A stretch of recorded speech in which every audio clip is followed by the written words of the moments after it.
आज के दौर में हमने इस मुकद्दस रात को रस्म और रिवाज की नजर कर दिया है।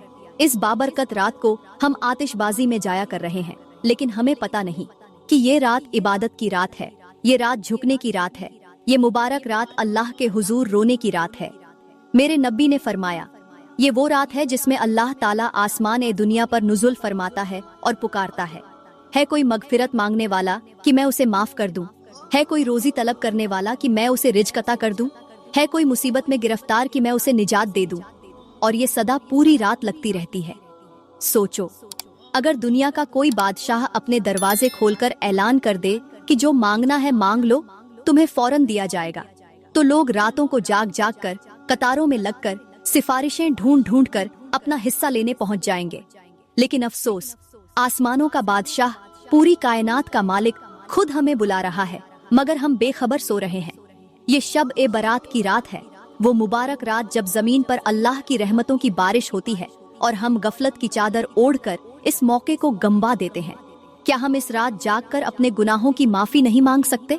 क्या हम इस रात अल्लाह के हुजूर झुककर अपनी किस्मत के फैसले नहीं बदलवा सकते?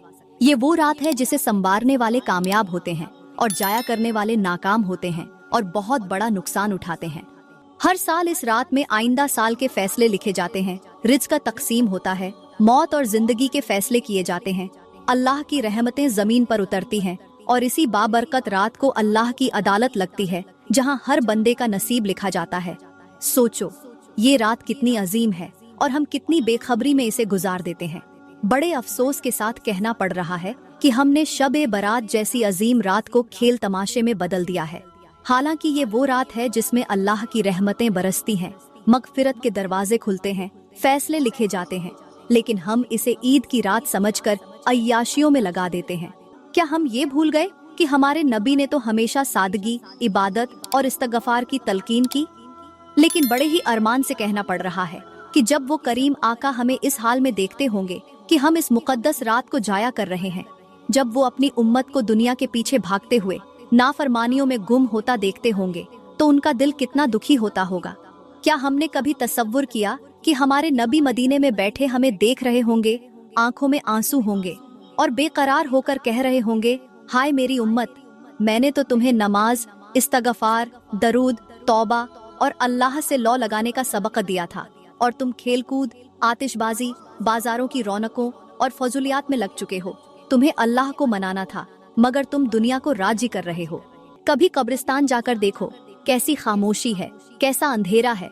वो लोग जो कभी हमारे साथ थे, जो हंसते बोलते जीते थे, आज वो मिट्टी में जा चुके हैं और हम भूले बैठे हैं कि एक दिन हमें भी वहाँ जाना है। सोचो, जब फरिश्ते हमारे अमाल का हिसाब करेंगे और हम अल्लाह के दरबार में पेश होंगे, तो क्या हम कह सकेंगे कि ऐ अल्लाह, हमने शबे बारात तेरे हुजूर झुककर अपनी बख्शिश करवाई थी। एक लम्हे के लिए सोचो, क्या हम इस रात को जाया करके कयामत के दिन अल्लाह के हुजूर शर्मिंदा नहीं होंगे? खुदारा मेरे भाइयों, दुनिया की चंद लम्हों की खुशी हमेशा की बर्बादी में न बदल देना, क्योंकि जो एक रात भी अल्लाह के खौफ से आंखों में आंसू लेकर गुजार ले, वो आखिरत में कभी रुस्वा नहीं होगा। ये वो रात है जब अल्लाह अपने बंदों को देखकर फख्र करता है, जब वो फरिश्तों से कहता है, देखो मेरे बंदे मेरी रहमत की उम्मीद में झुक रहे हैं। इस रात जितना हो सके नफल नमाजें पढ़ो, क्योंकि ये वो इबादत है जो तुम्हारे रिज़्क़ में बरकत, तुम्हारी परेशानियों में सुकून और तुम्हारी जिंदगी में खुशहाली ले आएगी। सोचो, अगर कोई शख्स अंधेरे में हो, रास्ता न मिल रहा हो और अचानक उसे रोशनी दिखाई दे जाए, तो वो कैसा महसूस करेगा? यही हाल उस शख्स का होता है जो शब ए बारात में अल्लाह के सामने झुक जाता है। वो गुनाहों के अंधेरे से निकलकर रहमत के नूर में आ जाता है। इस रात अपने माँ बाप के करीब जाओ, उनके कदमों में बैठो, उनके लिए दुआ करो, क्योंकि उनकी दुआएं वो हथियार हैं जो तुम्हारे मुकद्दर को संवार सकती हैं। मैं अल्लाह ताला से दुआ करती हूँ कि वो हमें इस बाबरकत रात में वक़्त निकालकर इबादत करने की तौफीक अता फरमाए। अगर आज का बयान अच्छा लगा हो तो इसे लाइक करें, कमेंट में अपनी राय का इजहार जरूर करें और मजीद वीडियोस के लिए हमारा YouTube चैनल सब्सक्राइब करें। शुक्रिया।